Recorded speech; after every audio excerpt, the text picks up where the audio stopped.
Aujourd'hui, on jette un œil aux films de sci-fi les plus attendus qui arrivent quant bientôt, de Dune et Godzilla à un petit film post-apo serbe dont vous n'avez sûrement jamais entendu parler. I know it's my fault. Something isn't right. On démarre avec le seul vrai film de sci-fi frais de la liste et en plus, rien à voir avec les gros studios. Ça suit Bax, un type qui trafique des organes au marché noir et cherche sa sœur jumelle disparue. Le truc dingue, c'est qu'elle sait enregistrer ses propres rêves comme on filme une vidéo. Plus il creuse, moins il distingue le réel de l'hallucination.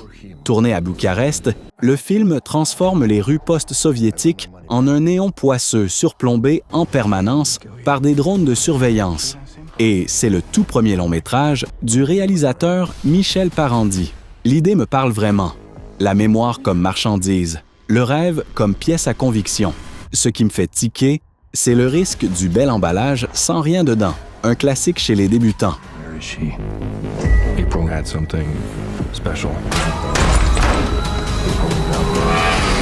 April is out there.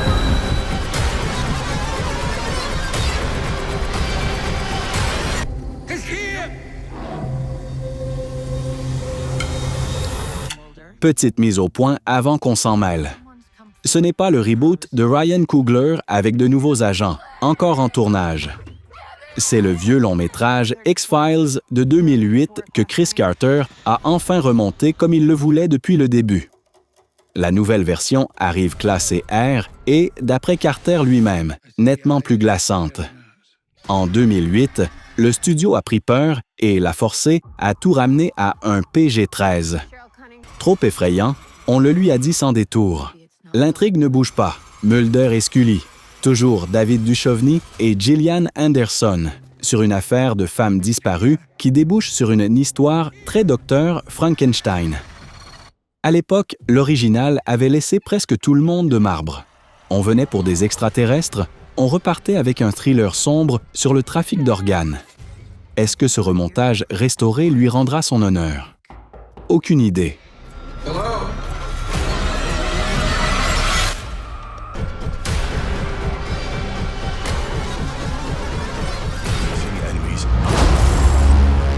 Threats. Let's get.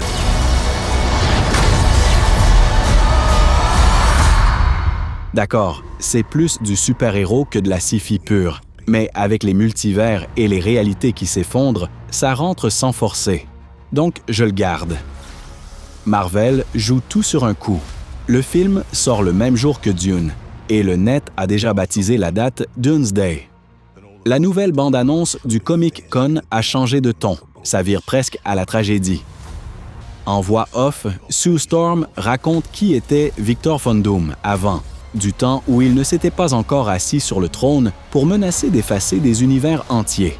Doom, c'est le retour de Robert Downey Jr., celui-là même par qui toute cette machine a commencé. Aux commandes, les frères Russo, et à l'écran se télescopent d'un coup les Avengers, les X-Men de l'ère Fox et les 4 Fantastiques. C'est là qu'est le risque. Marvel s'est plus souvent planté que réussi ces dernières années. Et caser 3 franchises dans un seul film tourne vite à la bouillie. Mark my words.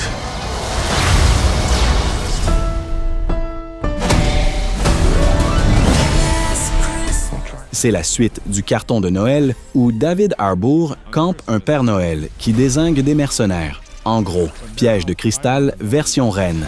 La bande-annonce est sortie il y a 2 jours. Cette fois, le Père Noël est lui-même sur la liste des vilains et se bagarre avec des malfrats dans un centre commercial, avec la Mère Noël à ses côtés, incarnée par Kristen Bell. Derrière, on retrouve Tommy Wirkola et l'équipe de 87 North, celle qui a signé l'action de John Wick. Le sang et le grand n'importe quoi. Il ne compte pas les adoucir. C'est pour ça qu'on a aimé le premier. Ce sera sûrement fun et bien bourrin. Mais avec la sci-fi, ça n'a aucun rapport. C'est glissé dans la liste par erreur. I got reinforcements coming.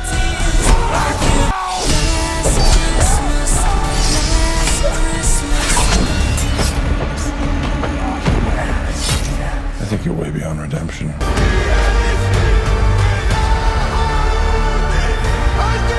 Si dans votre tête, Paul Atreides est resté le héros, le troisième Dune démonte tranquillement cette idée. C'est tiré du Messie de Dune, un bouquin que Herbert a écrit justement pour tacler les lecteurs qui prenaient Paul pour un sauveur. Il voulait montrer l'envers de la foi aveugle en un chef. Plus de 10 ans ont passé. Paul est désormais empereur et mène une guerre sainte à travers des milliers de planètes. Ce n'est plus une histoire d'ascension, mais de factures à payer. Villeneuve dit sans détour que le film est très différent. Et la deuxième bande-annonce le confirme. Chani est furieuse et Duncan Idaho balance à Paul, droit dans les yeux, qu'il est depuis longtemps au-delà de toute rédemption. Côté nouveau venu, Robert Pattinson en manipulateur, Setail, Anya Taylor-Joy en Alia, la sœur de Paul, et Florence Pugh en princesse Irulan. On a même changé de chef opérateur. À la place de Greg Fraser, c'est Linus Sandgren qui tient la caméra.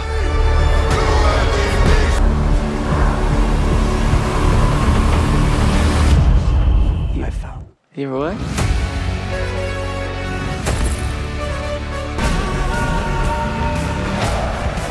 Did I break the world? No. Ici, la sci-fi est plutôt un prétexte, parce que c'est un blockbuster familial d'aventure. Mais le point de départ est bien de la science-fiction, donc je ne le saute pas. Le troisième volet retourne complètement l'idée. Avant, c'était le jeu qui aspirait les héros. Et là, c'est le jeu qui s'échappe de la console pour foutre le bazar dans notre monde. Dans la bande-annonce, les personnages de Dwayne Johnson et Jack Black restent coincés en mode démo, ce qui sent la prochaine fournée de vannes. Tout le monde revient. Kevin Hart, Karen Gillan, le réalisateur Jake Kasdan. Et on nous le vend comme la conclusion du reboot. Je le dis franchement, la blague s'essouffle un peu. Le troisième tour du même mécanisme est rarement plus frais que le premier. What is this miserable? Am I dreaming, Donatus? Yes, I am Donatus. Come on, no time to waste.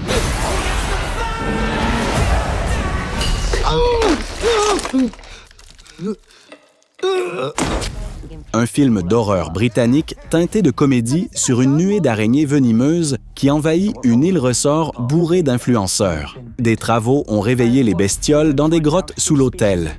Et vous devinez la suite.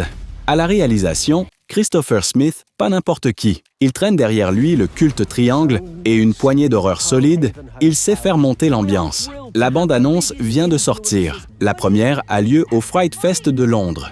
Typiquement, le genre de film qu'on retrouve ensuite à Gérardmer. Mais les retours sont tièdes pour l'instant. Le concept est tellement vu et revu qu'un critique a ironisé en disant que le scénario avait l'air écrit par une IA.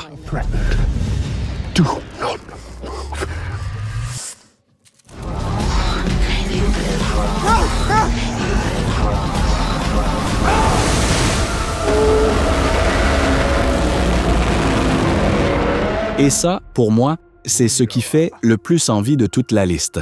Suite directe de Godzilla Minus One, ce film japonais à petit budget qui, en 2023, a doublé les blockbusters hollywoodiens et raflé l'Oscar des meilleurs effets visuels. Takashi Yamazaki refait quasiment tout lui-même. Réalisation, scénario et supervision des effets. L'histoire reprend en 1949, 2 ans après le premier volet, à nouveau avec la famille Shikishima, qui venait à peine de se reconstruire une vie tranquille quand le prochain cauchemar lui tombe dessus. Godzilla lui-même aurait, d'après les rumeurs, grandi jusqu'à frôler les 100 mètres. Et un détail qui met l'eau à la bouche. C'est le tout premier film japonais tourné intégralement pour l'IMAX. Please, Gemma, listen to me. You can do something I didn't know was possible. Maya? C'est le 6e Insidious, la suite de La Porte Rouge. La franchise, il faut le reconnaître, continue de rapporter comme une horloge, même si elle roule sur le même schéma. La bande-annonce finale est sortie hier. Au centre, Gemma, une jeune mère qui découvre qu'elle peut se glisser dans cet au-delà des âmes perdues et en ramener les créatures jusque chez nous. Dès que les démons comprennent ce dont elle est capable, notre monde devient leur terrain de jeu. Lin Shaye revient en Élise Régnier, le personnage mort dès le premier film, mais qui n'arrête pas de hanter toute la série. Jacob Chase réalise. James Wan et Jason Blum produisent. But you can do something I didn't know was possible. You can bring demons back.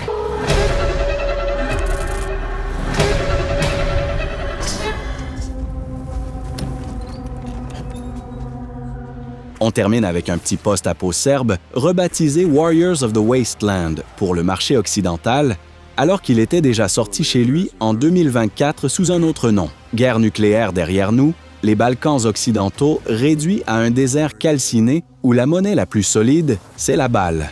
Et un solitaire au katana nommé Jovan, qui cherche sa sœur enlevée en tranchant tout ce qui se met en travers. Tourné directement en anglais et l'image, par moments, est vraiment réussie. Le réalisateur Nemanja Čeranić a biberonné du Mad Max et ne s'en cache même pas. Et là, il faut être honnête. C'est un clone assumé de Mad Max, méchant au masque de métal compris, et le tout est plombé par un doublage atroce qui sonne, comme passé, à la moulinette d'une IA, les répliques noyées sous la musique et le vacarme.